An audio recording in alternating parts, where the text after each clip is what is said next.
योग वशिष्ठ का मुमुक्षु व्यवहार प्रकरण चल रहा है। पिछली बार हुआ था विश्वामित्र जी ने वशिष्ठ जी को श्री राम को उपदेश देने के लिए प्रार्थना की थी और वशिष्ठ जी का प्रार्थना को स्वीकार करना बताया गया। आज जगत की भ्रम रूपता एवं मिथ्यात्व का निरूपण, सदेह और विदेह, मुक्ति की समानता तथा शास्त्र नियंत्रित पौरुष की महत्ता का वर्णन। जगत की भ्रम रूपता, ये जगत एक भ्रम का रूप है और मिथ्यात्व है कि मिथ्या तत्व क्या है उसका निरूपण यानी उसके बारे में बताएंगे, उसका विवेचन करेंगे। और सदेह यानी देह सहित और विदेह यानी विदेह से परे, इन दोनों की मुक्ति की समानता बताएंगे। और शास्त्र नियंत्रित कि शास्त्र को कैसे नियंत्रित करके पौरुष यानी साहस कैसे प्राप्त किया जाता है, उसका महत्व, उसकी विशेषता बताएंगे। उससे पहले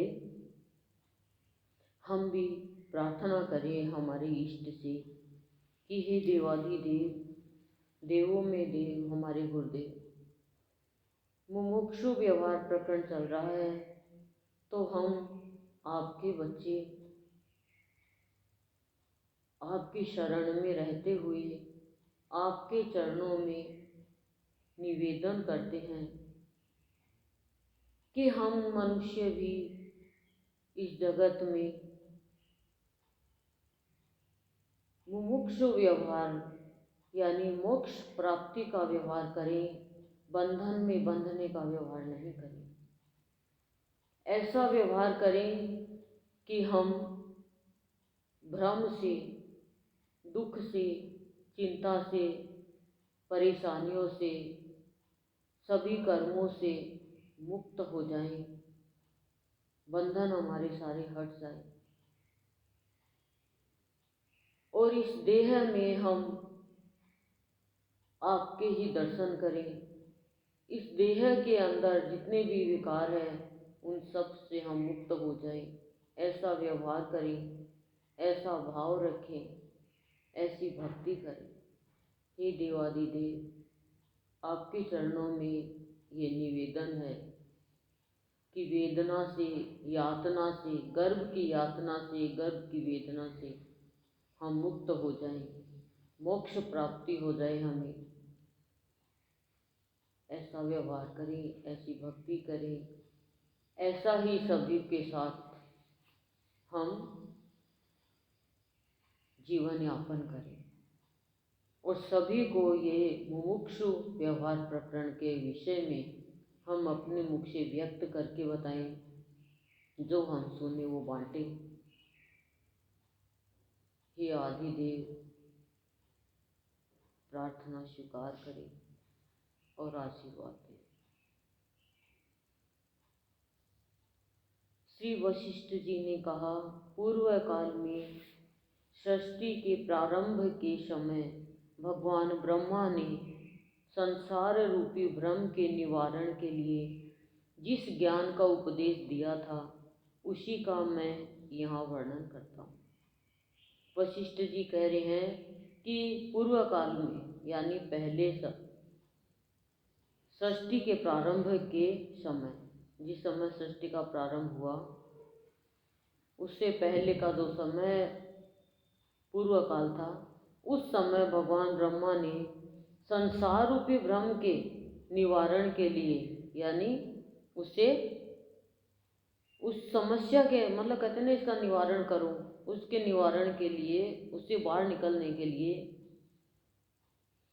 जिस ज्ञान का उपदेश दिया था ब्रह्मा जी ने, मैं वही ज्ञान का वर्णन कर रहा हूँ। कौन कह रहे हैं? वशिष्ठ जी। यह जगत संकल्प के निर्माण, मनोराज्य के विलास, इंद्रजाल द्वारा रचित पुष्पहार, कथा कहानी के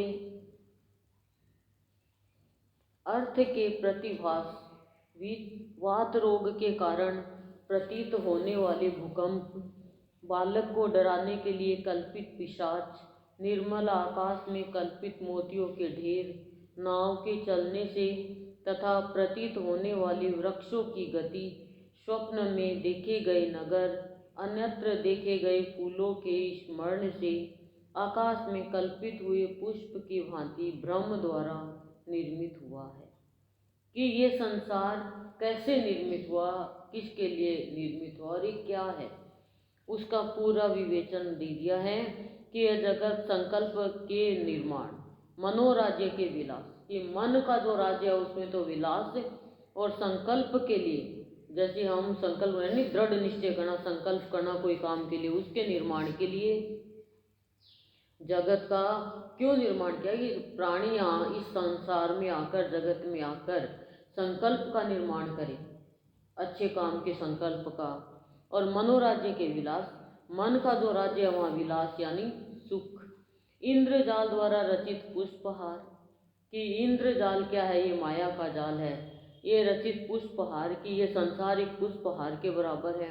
कथा कहानी के अर्थ के प्रतिभास, वात रोग के कारण प्रतीत होने वाले भूकंप, बालक को डराने के लिए कल्पित पिशाच, ये जो हमारी दिनचर्या में चलती रहती है, हम कथा कहानी में लगे रहते हैं। वात रोग यानी ये वायु का रोग है, उसके कारण उसको भूकंप, बालक को डराने के लिए कल्पित पिशाच, डराते ना बच्चे को। निर्मल आकाश में कल्पित मोतियों के ढेर, नाव के चलने से तथा प्रतीत होने वाली वृक्षों की गति, समझ रहे हो, नाव के चलने से क्या है, प्रतीत होने वाली वृक्षों की गति, इसका क्या अर्थ लगा, समझ नहीं रहे हो, सुन नहीं रहे हो। गाड़ी चलती है तो पेड़ थोड़ी चलते हैं, लेकिन लगता है ये पेड़ हमारे साथ साथ चल रहे हैं, लगता है ना। तो नाव चलती, पहले तो गाड़ी थी नहीं, तो पहले तो नाव का ही लेंगे ना। नाव के चलने से तथा प्रतीत होने वाली वृक्षों की गति, स्वप्न में देखे गए नगर, अन्यत्र देखे गए फूलों के स्मरण से, आकाश में कल्पित हुए पुष्प की भांति ब्रह्म द्वारा निर्मित हुआ है। कि ये ब्रह्म के द्वारा ही निर्मित हुआ है। लगता ऐसे है कि सपने हैं सारे, ये नश्वर है, लेकिन मनुष्य को लगता है सब सही है, क्योंकि लास्ट में बता दिया ना, ब्रह्म द्वारा निर्मित हुआ है। लेकिन ये संसार ब्रह्म द्वारा निर्मित हुआ है, पर ये संसार ब्रह्म का बनाया हुआ है। यहाँ पे ब्रह्म है हर जगह, हर प्राणी के अंदर ब्रह्म तत्व है, ब्रह्म का रूप है, लेकिन भ्रम के कारण ब्रह्म से दूर हो गया, और ब्रह्म का भाव आएगा तो भ्रम से दूर हो जाएगा। मृत्यु काल में पुरुष स्वयं अपने हृदय में इसका अनुभव करता है, कि मृत्यु काल में पुरुष अनुभव करता है, जो किसी को बता नहीं सकता, फिर उसकी मृत्यु हो जाती है। कि ये संसार तो एक ब्रह्म जाल है जिसको मैंने अपना माना। अब स्वप्न में नगर को देखा, तो वो नगर देखने से उठेंगे तो क्या वो नगर रहेगा, तो ये संसार एक स्वप्न का नगर है। यहाँ हमें वह स्वप्न के जैसे ही हम जी रहे हैं। जब जानेगा सतगुरु मेरा अपना है, तब पहचानेगा यह संसार सपना, तब जानेगा, नहीं तो नहीं जानेगा। जब जानेगा संसार मेरा अपना है, तब सतगुरु को एक सपना मान के चलेगा। इस प्रकार जगत मिथ्या होने पर भी चिरकाल तक अत्यंत परिचय में आने के कारण घनी भाव यानी दृढ़ता को प्राप्त होकर जीव के हृदय आकाश में प्रकाशित हो बढ़ने लगता है। यही इह लोक कहलाता है। यह लोक यानी ये लोक क्या कहलाता है, कि ये जगत मिथ्या होने पर भी चिरकाल तक अत्यंत परिचय में आने के कारण दृढ़ता को प्राप्त होकर जीव के हृदय आकाश में प्रकाशित हो बढ़ने लगता है। ब्रह्म सबसे पहले क्या होता है, ब्रह्म और मिथ्या, कि यह झूठा होने के कारण लंबे समय तक अत्यंत परिचय में आता है। यही परिचय में आता है हमारे, हम इसे जानते हैं, इसी को जानते हैं। भगवान को तो कोई एक आध व्यक्ति जानता है, कोटि कोटि में कोई एक, लेकिन संसार को तो सब जानते हैं कि संसार में अभी रात होगी, अभी दिन होगा, अभी दोपहर होगी, अभी ये ऋतु परिवर्तन होगा, अभी ये फल आएगा, अभी ये सब्जी आएगी, अभी सर्दी आएगी, अभी गर्मी आएगी, सारी व्यवस्था में हम एक्सपर्ट हैं। लेकिन भगवान को कब पाना है, भगवान कैसे मिलेगा, भगवान क्या करता है, भगवान कहाँ रहता है, भगवान कैसे व्यक्ति को दर्शन देता है, इस चीज़ का हमें ज्ञान ही नहीं है। भक्ति सब कर रहे हैं, लेकिन भक्ति करते हुए भी हम भक्ति में स्थिर नहीं है। क्यों? क्योंकि हम इस संसार को सच्चा मान रहे हैं, जड़ को अपना मान रहे हैं और चेतन को सपना मान रहे हैं। इस शरीर को ही सब कुछ मान रहे हैं, शरीर के साथियों को अपना मान रहे हैं, लेकिन इन शरीर और शरीरों को चलाने वाला जो भगवान है उससे हम अनजान हैं। इसीलिए हम भ्रम में फंस जाते हैं और मिथ्या में उलझ जाते हैं और मोह माया के जाल में अपने को, स्वयं को बांधकर जीवन को चलने से रोक देते हैं। मिथ्या है ये, भ्रम है ये, इसी से परिचय है। और ये दृढ़ता को प्राप्त होता हमें दृढ़ भाव आ जाता हमारे अंदर कि ये हमारा अपना है, और हृदय आकाश में प्रकाशित तो बढ़ने लगता है। हृदय आकाश में संसार ही संसार की बातें हमारे जीवन में आ जाती है, और ये इहलोक है। इसमें से निकलना बहुत मुश्किल है। सदगुरुदेव कहते हैं इसमें से वही निकल पाएगा जो सदगुरु को अपना मानकर सदगुरु से ही रिश्ता जोड़ेगा और बार बार भगवान से प्रार्थना करेगा। जन्म से लेकर मृत्यु तक की चेष्टाओं तथा मरण आदि का अनुभव करने वाला जीव वही, यानी हृदय आकाश में ही यह लोक की कल्पना करता है। जैसा कि ऊपर कहा गया है कि जन्म से लेकर मृत्यु तक एक ही चेष्टा यानी कोशिश करता है। मरण आदि तक का अनुभव करने वाला जीव हृदय आकाश में यह लोक की कल्पना करता है। हृदय आकाश में भगवान है, पर कल्पना क्या करता है? संसार की करता है। क्या करता है? बच्चे बड़े होंगे, पहले तो खुद की करता है, शादी होगी, ऐसे बच्चे होंगे, मेरे बच्चों को ऐसी शिक्षा दूंगी, मेरे पति को ऐसे कंट्रोल में रखूंगी, मेरे परिवार को ऐसा सजा के रखूंगी, और सास ससुर की सेवा करूंगी, परिवार को संभाल के रखूंगी, ये करूंगी, वो करूंगी, ऐसा करूंगी, बच्चों को बहुत योग्य बनाऊंगी। यही कल्पना करते रहते हैं, लेकिन होता कुछ और है, फिर भी हम धोखा करते रह जाते हैं। होता कुछ और, हमने सोचा वो क्यों नहीं हुआ, हमने सोचा वो हो गया तो हम अहंकार में बढ़ जाएंगे, और नहीं हुआ तो हम क्या दुखी हो जाएंगे। उसकी कृपा नहीं जान पाएंगे कि करने वाला तो कोई और है। मैं तो सोच ही रही थी, मैं मूर्ख हूँ, मैं अज्ञानी हूँ, मैं अबोध हूँ कि मैंने क्यों इतना प्लान बना लिया, इतना बड़ा क्यों प्लान बना लिया। क्योंकि हम उस कर्ता को नहीं जान पाते हैं। रात को सोते टाइम भी संकल्प चलता है, सुबह जल्दी उठूंगी, जल्दी उठ के सत्संग में जाऊंगी, ध्यान से बातें सुनूंगी, सदगुरुदेव की अमृत वाणी, भजन ये सब सुनूंगी, आनंद से रहूंगी, फिर घर पे आऊंगी, पति को उठाऊंगी, चाय पिलाऊंगी, 2 बातें करेंगे, फिर बच्चों के लिए नाश्ता तैयार करूंगी, घर की सफाई करूंगी, खाना बनाऊंगी, ये बनाऊंगी, वो बनाऊंगी। ये लो जी, रात को उल्टी दस्त हो गई, सब खत्म। या रात को सोते टाइम में लड़ाई हो गई पति से, अब भगवान इंतजार करे, भगवान बाबू आवे ताड़ी बाजे ये सब बाबू बने हुई है कुछ ही नहीं हुआ।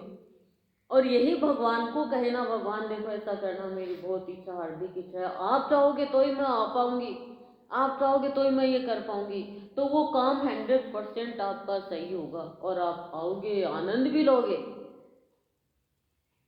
और आनंद दे भी पाओगे। लेकिन ना हम ये समझ कहाँ पाते हैं, हम समझ ही नहीं पाते ये चीज़। सत्संग में आके समझ पाते हैं, जब ठोकर लगती है, जब धोखा होता है, तब कि ना मेरे हाथ में कुछ भी नहीं है, भगवान सब कुछ आपके हाथ में। फिर मरने के अनंतर वह वही परलोक की कल्पना करता है। मरने के अनंतर में भी वो परलोक की कल्पना ही करता है। वासना के भीतर अन्य अनेक शरीर और उनके भीतर भी दूसरे दूसरे शरीर ये इस संसार में केले के वृक्ष की त्वचा यानी छिलके या वल्कल के समान एक के पीछे एक प्रतीत होते हैं। मतलब शरीर शरीर में शरीर, शरीर में शरीर, स्थूल शरीर, सूक्ष्म शरीर, कारण शरीर, अनेक शरीर है। लेकिन जानने के लिए जानकार के पास तो बैठना पड़ेगा, जिज्ञासु भाव होना पड़ेगा, तभी तो जान पाएंगे। हम तो एक इसी शरीर को मानते हैं। न तो पृथ्वी आदि पंच महाभूतों के समुदाय है और न ही जगत की सृष्टि का कोई क्रम ही है। ये सब के सब मिथ्या है, मिथ्या बता रहे हैं। ये पंचभूत, पृथ्वी के आदि पंच महाभूत का समुदाय और जगत की सृष्टि का क्रम। तथापि मृत और जीवित जीवों को इनमें संसार का भ्रम होता है। मृत और जीवित जीवों को संसार का भ्रम होता है। यह अविद्या रूपिणी नदी ही है जिसका कहीं अंत नहीं। कि जब तक अविद्या रूपी नदी में बहता जाएगा प्राणी, तब तक वो न तो जीवित अवस्था और न मृत अवस्था, न संसार, न संकल्प, न विकल्प, न भ्रम, ना कोई उपदेश, ना कोई देश, किसी को भी समझ नहीं पाएगा। बस अपने हृदय के अंदर मिथ्या कल्पना करता जाएगा और उस कल्पना के आधार पर ही वो प्राणी चलता जाएगा, यानी अनुमान लगाता जाएगा। लेकिन ज्ञान कुछ भी नहीं होगा। भ्रम मतलब अविद्या, जिसका अंत ही नहीं है कहीं अविद्या का। यह विभिन्न धाराओं के रूप में फैलती हुई शोभा पाती है। मूढ़ पुरुषों के लिए इतनी विशाल है कि वे इसे पार नहीं कर सकते। सृष्टि रूपी चंचल तरंगों से यह तरंगवती जान पड़ती है कि ये जो मूर्ख मनुष्य है, ये पुरुषों के लिए इतनी विशाल है कि इसे पार नहीं पा सकते। अविद्या, अज्ञान, एक होती है विद्या, एक होती है अविद्या। अविद्या हमें, अज्ञान हमें जड़ता की ओर लेके जाता है और विद्या यानी ज्ञान हमें जड़ता से निकालकर चेतन की ओर लेकर जाता है। श्री राम परमार्थ सत्य यानी परमात्मा रूपी विशाल महासागर में बारंबार ये पुरानी और नई सृष्टि रूप असंख्य तरंगे उठती और विलीन होती रहती है। क्या कह रहे हैं श्री राम? परमार्थ सत्य यानी परमात्मा रूपी विशाल महासागर में बारंबार भी पुरानी और नई सृष्टि रूप असंख्य तरंगे उठती रहती है और विलीन होती है। ये सृष्टि बनती है और विलीन हो जाती है।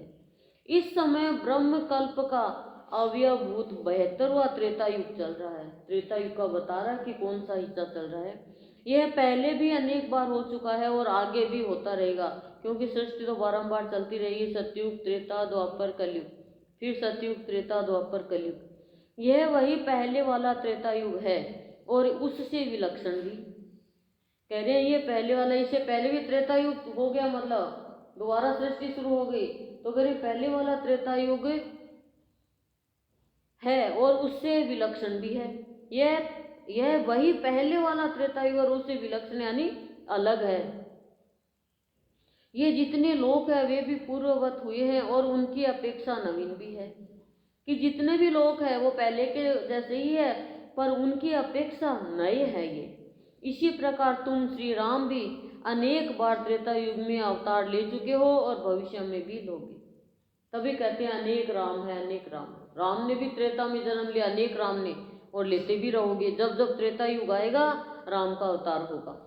मैं भी कितनी ही बार वशिष्ठ रूप में उत्पन्न हो चुका हूँ और आगे भी होऊंगा। कि मैं भी वशिष्ठ बन के आया हूँ और वशिष्ठ बनता रहूँगा आगे भी। हमारे ये सभी रूप पूर्व के तुल्य होंगे और उनसे भिन्न भी। कि पहले के तुल्य होंगे लेकिन उनसे अलग होंगे कुछ। इस बात को मैं अच्छी तरह जानता हूँ। सभी प्राणी, देखो वशिष्ठ जी कितनी पुरानी बात और पहले की बात भी जानते हैं और आगे की बात भी जानते हैं। तभी तो संतों को, ऋषि मुनि को त्रिकालज्ञ कहा जाता है, तीनों कालों को जानने वाला। सभी प्राणी कभी धन, वैभव, बंधु बांधव, अवस्था, कर्म, विद्या, विज्ञान और चेष्टाओं में पूर्व कल्पों के समान होते हैं और कभी नहीं भी होते। कि कभी कभी तो सब एक जैसे होते हैं, कभी कभी नहीं होते हैं। जो अविद्या रूपी आवरण से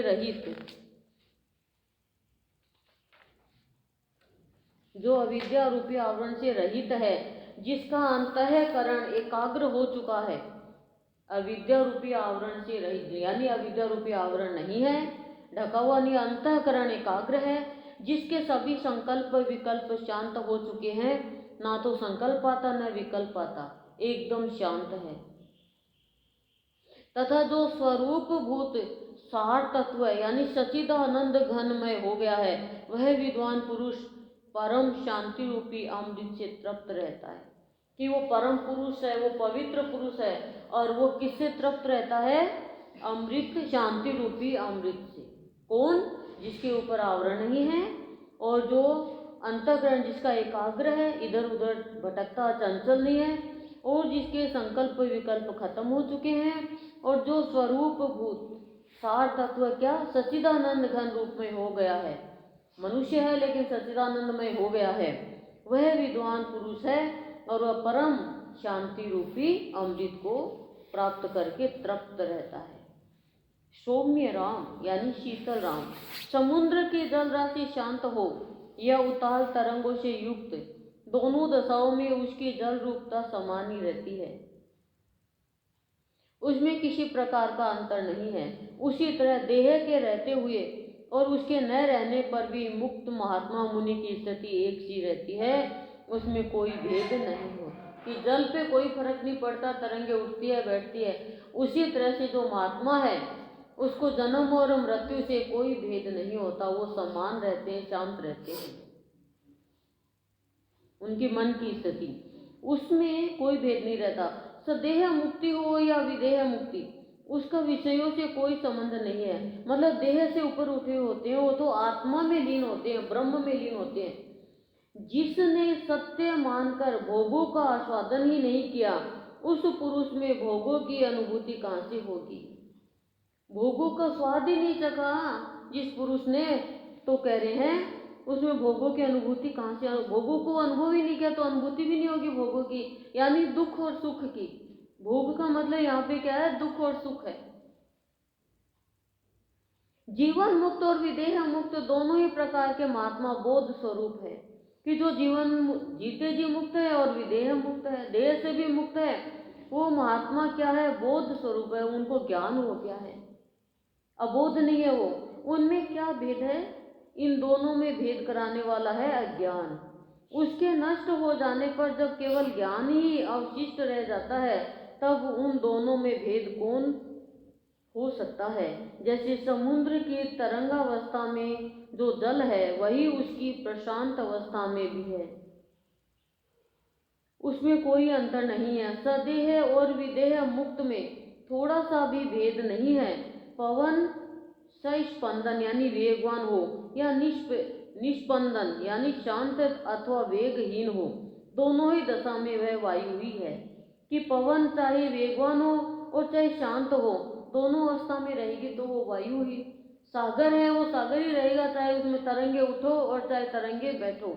उसी तरह कहते हैं सदैव हो चाहे विदेह मुक्त हो, थोड़ा सा भी भेद नहीं है जिसको बोध हो गया है इस संसार का और परमात्मा का।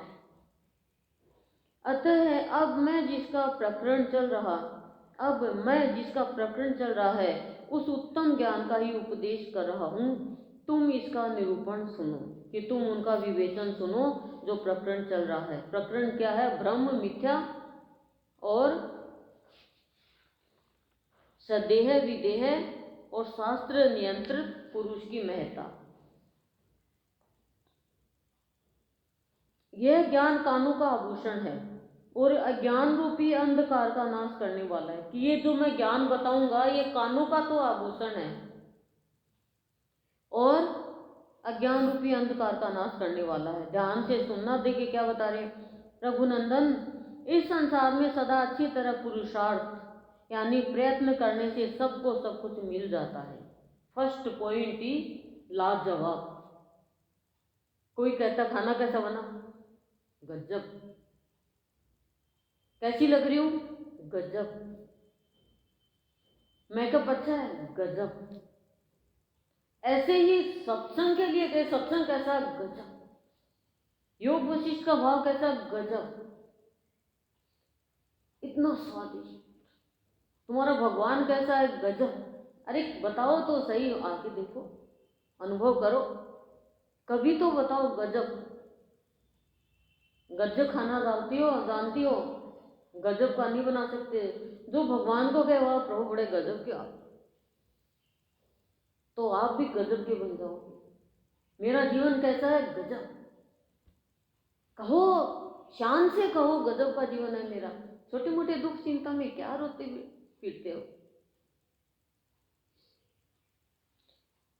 रघुनंदन, इस संसार में सदा अच्छी तरह पुरुषार्थ, अच्छी तरह सोच समझ के पुरुषार्थ यानी प्रयत्न करने से सबको सब कुछ मिलता है। सबको सब कुछ मिलता है, चाहे सुर हो, असुर हो, मानव हो, दानव हो, पशु हो, पक्षी हो। जो प्रयत्न, जो पुरुषार्थ अच्छी तरह सोच समझ कर करता है सबको मिलेगा। राक्षसों ने भी भक्ति करी, पुरुषार्थ किया, उनको भी वो फल मिला। जैसे राजा बलि की बहन ने वामन भगवान को देखा और देख के कहा कि ऐसा पुत्र मेरे हो तो मैं इसको स्तनपान कराऊं। भगवान ने मन की बात जान ली, मनोराज्य का बताया ना विलास, तथास्तु। लेकिन जैसे ही बलि का सब कुछ लिया तो उसके मन में संकल्प, जो संकल्प चल रहा है ना, संकल्प आया कि ऐसा पुत्र मेरे हो तो मैं स्तनपान करूं। अब विकल्प आ गया, ऐसा पुत्र हो तो जहर पिला के मार दूं। भगवान ने कहा तथास्तु। मन की बात जानने वाला तो वही है ना, अंतर्यामी, तभी तो उसको अंतर्यामी कहा। और वो क्या बनी? सूरपणखा बनी, ये पूतना बनी, सॉरी पूतना बनी। और क्या हुआ? दोनों ही काम सिद्ध हो गए। लेकिन जो शांत पुरुष होते हैं संकल्प और विकल्प दोनों से ही शांत होते हैं। जो विद्वान होते हैं वो, हमारे अंदर तो 1 मिनट में किसी को ऊपर चढ़ा देते हैं, बड़ाई कर देते हैं, महिमा बता देते हैं, और 1 ही मिनट में धड़ाम है बेकार। अरे क्या गजब किया, बहुत बढ़िया बहुत बढ़िया। इसमें हमारी वाणी भी खराब, और हमें कभी भी हम मुमुक्षु नहीं बन सकेंगे। मोक्ष प्राप्ति की कामना करेंगे और फिर बंधन में बंध जाएंगे। संकल्प कर लिया तो कर लिया, फिर तो सूरज इधर से इधर हो जाए, चाहे इधर से इधर हो जाए, लेकिन हमारी दृढ़ प्रतिज्ञा वो की वो ही रहनी चाहिए। लेकिन बहुत सोच समझ कर प्रतिज्ञा होनी चाहिए, सोच समझ करके कार्य होना चाहिए। फिर भगवान कह रहे हैं सबको सब कुछ मिल सकता है, सबको सब कुछ मिल सकता है जो पुरुषार्थ सोच समझ के करता है।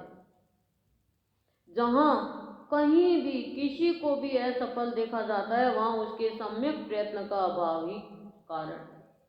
समानता के प्रयत्न का प्रयत्न नहीं करता है, वो कभी कुछ कर देता है, तो उसको यही अभाव है कि वो रोता हुआ रह जाता है। साधन के परिपक्व होने पर हृदय में जैसे चंद्रमा से शीतलता युक्त आह्लाद प्राप्त होता है, उसी प्रकार सच्चिदानंद घन पर ब्रह्म परमात्मा की प्राप्ति रूप अतिशय शीतल आनंद का उदय होता है। क्या करें? साधन के परिपक्व होने पर हृदय में, साधन के परिपक्व, अब हमारा साधन क्या है? परिपक्व है क्या, यानी एकदम मजबूत है क्या? हमारा साधन सत्संग का है, साध्य सद्गुरु है, और साधना सत्संग में आना, और साधक हम साधक है, लेकिन कई बाधक भी हो जाते हैं सत्संग के, संत के, तो बाधक हो जाते हैं, तो उनका साधना का भाव परिपक्व नहीं होता है। साधना सभी होती है, चोर भी साधना करता है, साहूकार भी साधना करता है, सब साधना में आता है, यानी कोशिश करना। तो साधना यदि सत्संग के लिए है और निश्चय दृढ़ संकल्प के साथ ली है, तो हृदय में जैसे चंद्रमा से शीतलता युक्त आह्लाद प्राप्त होता है। चंद्रमा से शीतलता का आह्लाद यानी हर पल आनंद में रहना, हर पल हर स्थिति में आनंद में रहना, वो उसका मतलब होता है आह्लाद। उसी प्रकार सच्चिदानंद घन पर ब्रह्म परमात्मा की प्राप्ति रूप, उसी प्रकार जिसने सच्चिदानंद पर ब्रह्म परमात्मा की प्राप्ति कर ली और अतिशय शीतल आनंद का उदय हो गया उसके जीवन में, जिसने परब्रह्म परमात्मा की प्राप्ति कर ली अपने रोम रोम में, उसको शीतलता का अनुभव होगा और आनंद का, शीतल आनंद का उदय होता है उसके, जैसे सूर्योदय होता है वैसे। यह आत्यंतिक आनंद पुरुष के प्रयत्न से ही प्राप्त हो सकता है, अन्य हेतु यानी प्रारब्ध से नहीं। और कोई भी प्रारब्ध हेतु है उसे नहीं होगा, सिर्फ पुरुष से ही होगा। और पुरुष कौन है? नारायण सच्चिदानंद, जिसके चित्त में हर पल आनंद ही आनंद और सत्य ही सत्य है। उसी के द्वारा हमें हमारे अंदर शांति रूपी आनंद का उदय होगा। शास्त्रज्ञ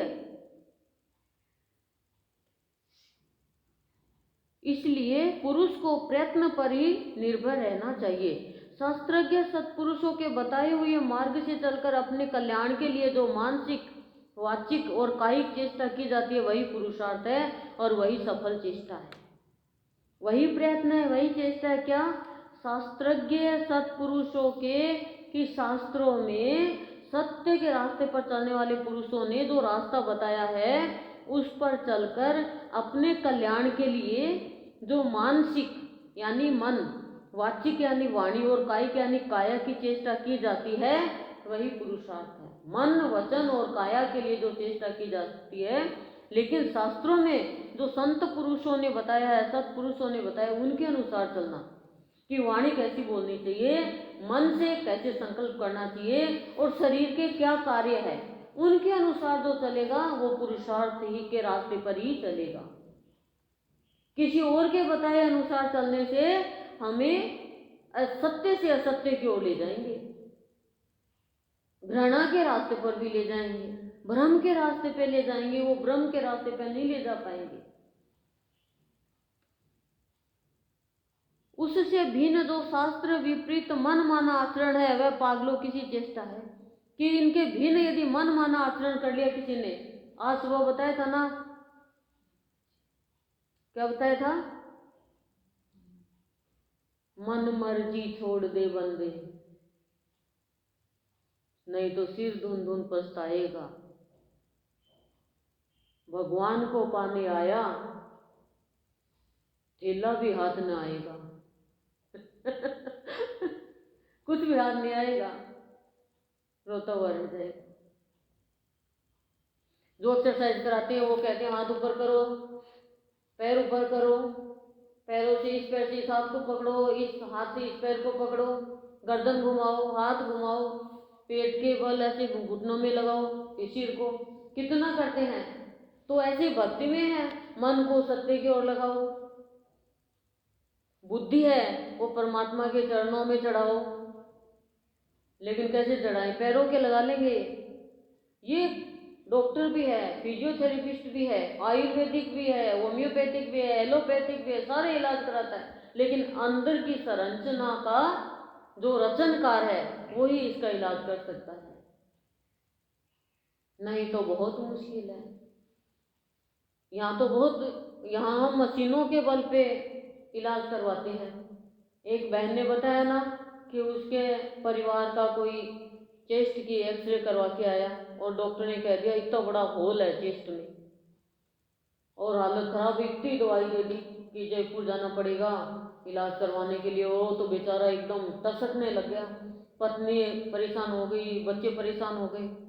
एक सत्संगी बहन जाके कहती है ला एक्सरे तो दिखा, अनपढ़ वो बहन एकदम, एक्सरे तो दिखा, देखी तो बोले देख होल, बोले ये तो हनुमान जी की मूर्ति है।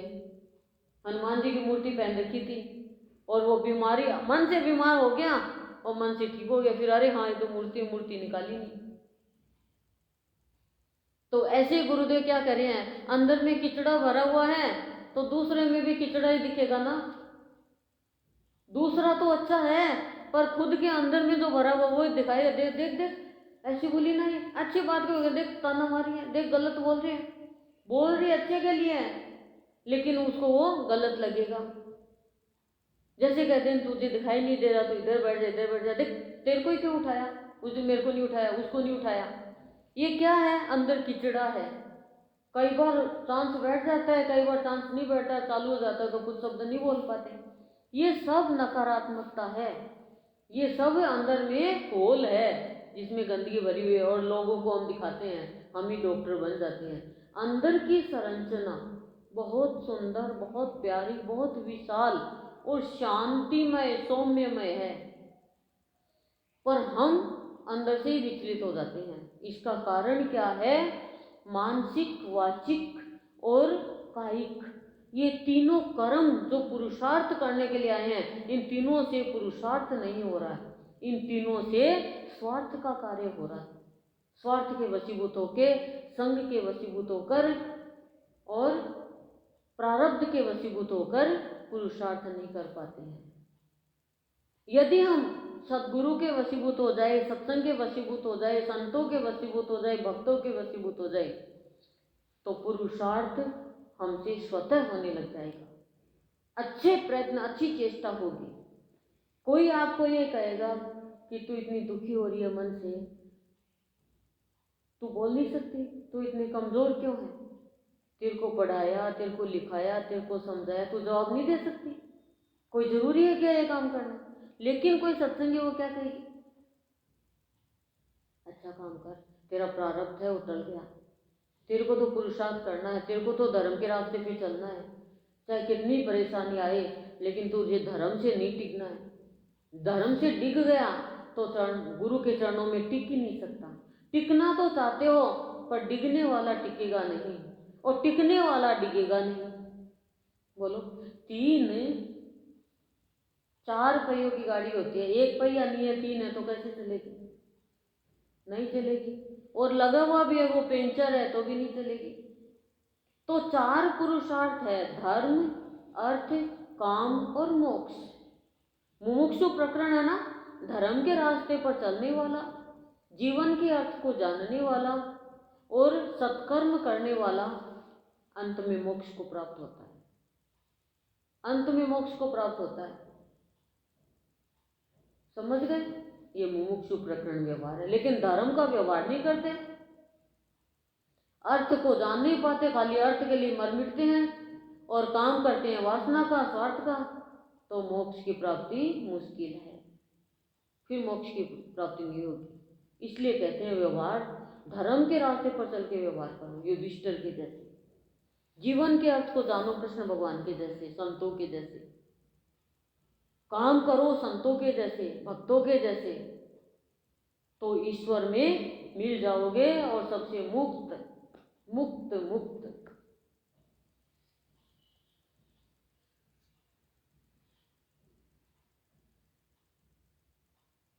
पागलों की सी चेष्टा है जो शास्त्र के विपरीत मन माना आचरण करता है। जो मन में आया कर दिया, बस ये सही है, वह पागलों की सी चेष्टा है। जो मनुष्य जिस पदार्थ को पाना चाहता है उसकी प्राप्ति के लिए यदि वह क्रमशः यत्न करता है और बीच में ही उसके मुंह है नहीं मोड़ लेता, तो अवश्य उसे प्राप्त कर लेता है। जैसे हम मुंह मोड़ लिया कईयों ने, झंझट पड़ रहा है, परेशानी आ रही है, तो रह गए ना। और हम दृढ़ निश्चय रहे, प्रयत्न करते रहे करते रहे करते रहे करते रहे करते रहे, कर ही रहे हैं। जो भक्ति के लिए, भगवान के लिए, सत्य के लिए प्रयत्न करता है उसको राम रतन मिलता है, उसका नर तन उज्जवल होता है। समझ रहे हो? समझ रहे हो? मुंह मोड़ लिया तो मोड़ लिया, दम तो बहुत घुटता है। बहुत लोगों ने हमें भी कहा छोड़ जाए, ये कर ले ना, मुंह नहीं मोड़ना। तो उखड़ में सिर दे लियो तो मुखड़ से के डर लो, मुखड़ में सिर उखड़ से है, धमाके से। हाँ, क्या डरना? तो बस यही है, जब भगवान के भक्ति में मुंह दे लिया, अब तो चाहे गर्दन कट जाए, चाहे टुकड़े टुकड़ा कर दे, लेकिन अब पीछे नहीं मुड़ेंगे, चाहे दुनिया कुछ भी कहे। चाहे प्रहलाद के जैसे जहर पिला दे, चाहे पहाड़ से गिरा दे, चाहे जेल में बंद कर दे, चाहे रोटी देनी बंद कर दे, चाहे सांपों के कुंड में डाल दे, पीछे नहीं मुड़ेगा। तो उसको सब कुछ मिलता है, अवश्य ही उसे प्राप्त होता है सच्चिदानंद परमात्मा। कोई एक विशेष प्राणी ही पुरुषोचित प्रयत्न के द्वारा तीनों लोकों के ऐश्वर्य से युक्त होने के कारण परम सुंदर प्रतीत होने वाली इंद्र पदवी को प्राप्त हो गया है। ये तो आपकी समझ में आएगी होगी।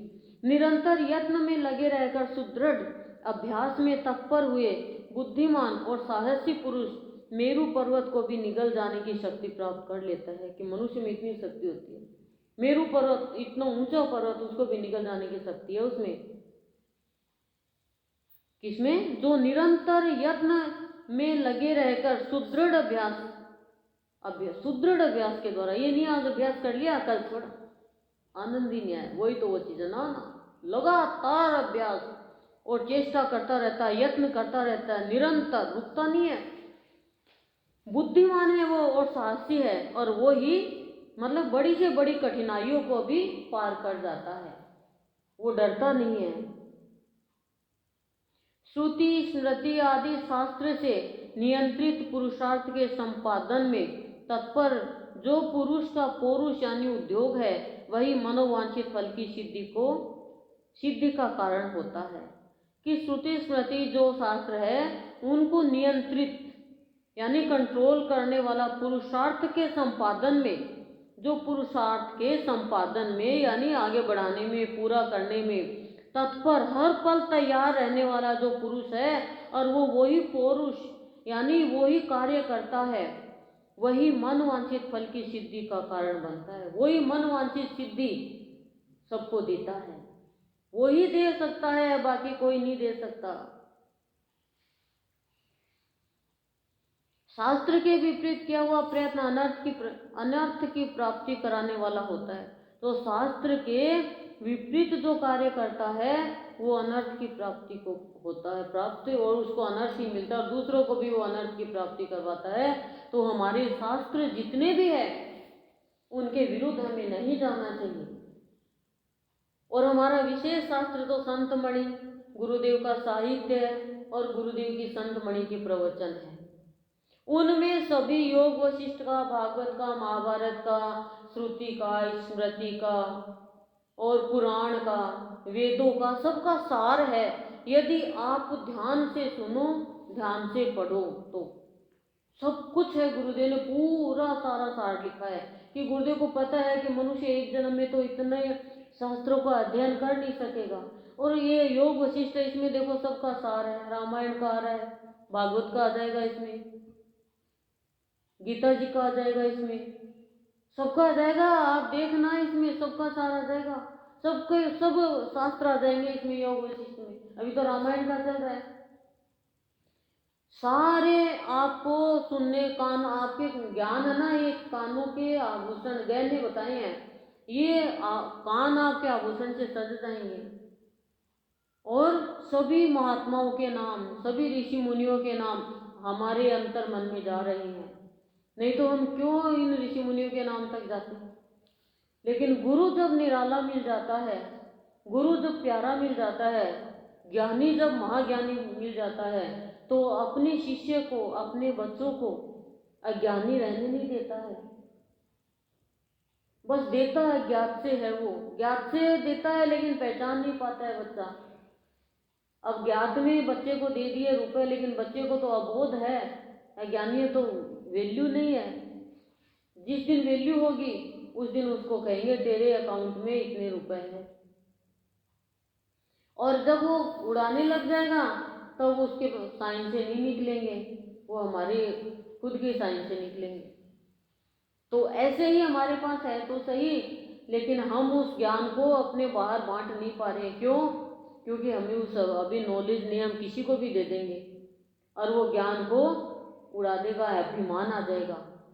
इसलिए निर्भिमानी को वो ज्ञान की प्राप्ति होती है।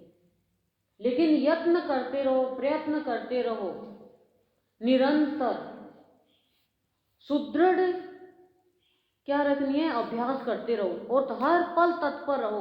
अब हम कर ही रहे हैं ये सत्संग में आना, सत्संग का कार्य करना। हमसे गुरुदेव कहाँ शांति से बैठने देते हैं हमें, लेकिन शांति के लिए ये कार्य करवा रहे हैं गुरुदेव।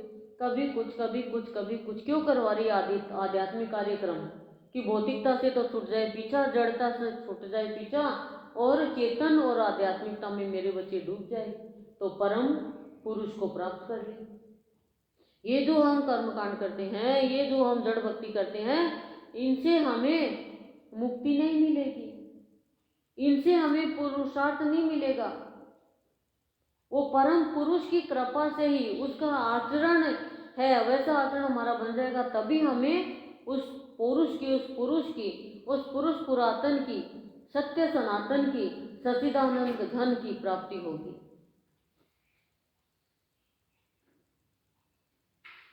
मनोवांछित फल की सिद्धि का कारण होता है।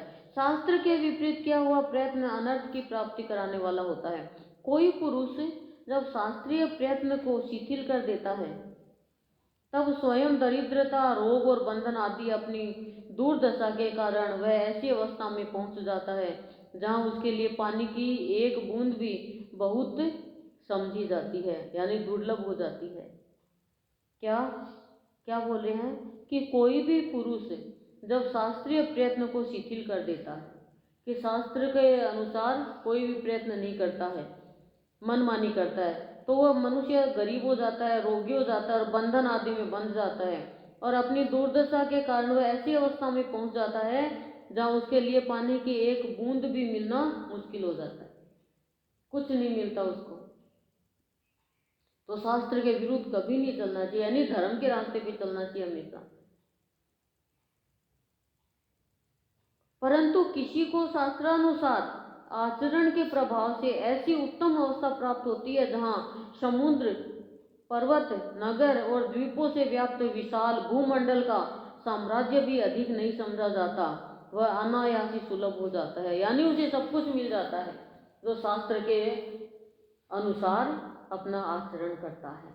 यानी जो भगवान की बात को मानकर, संतों की बातों को मानकर चलता है, उसको जो नहीं मिलने वाली चीज थी वो भी उसको अनायासी मिल जाती है, यानी बिना प्रयत्न के ही मिल जाती है, उसको कुछ नहीं करना पड़ता। जैसे सुदामा जी को सब कुछ मिल गया, खाली भक्ति करी थी, उन्होंने कोई प्रयत्न नहीं किया।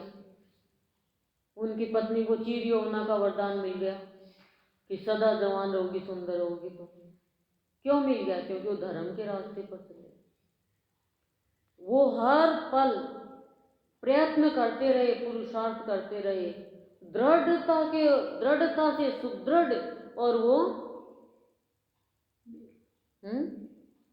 सुदृढ़ अभ्यास पे तत्पर रहे। ये नहीं है कि भाई आज नहीं किया कल कर लिया, ऐसा नहीं। भूखा सोना पड़ा तो भूखा सोए, लेकिन ये नहीं कि चोरी डकैती करी क्या, कोई 5 घर में भिक्षा मांगी तो छठे में गए क्या, कोई लालच, कोई लोभ, कोई विकार, कोई भगवान को शब्द बोलना, कोई शिकायत करना, कुछ नहीं, सिर्फ प्रभु की कृपा करते रहे। तो कह रहे हैं गुरुदेव वशिष्ठ जी इसमें कि तुम खाली प्रारब्ध हेतु ही कुछ नहीं कर सकते, तुम्हें प्रयत्न करना पड़ेगा, शास्त्र के अनुसार उसके मार्ग पे चलना पड़ेगा जो पुरुष ने बताया, जो सत्य सनातन धर्म ने बताया है, जो सच्चिदानंद घन ने बताया है, उसके अनुसार आचरण करोगे और पुरुषार्थ करोगे तो सब कुछ की प्राप्ति होगी अनायासी, यानी बिना प्रयत्न के, बिना इच्छा के, बिना कुछ के मिल जाएगा। ओम शांति शांति।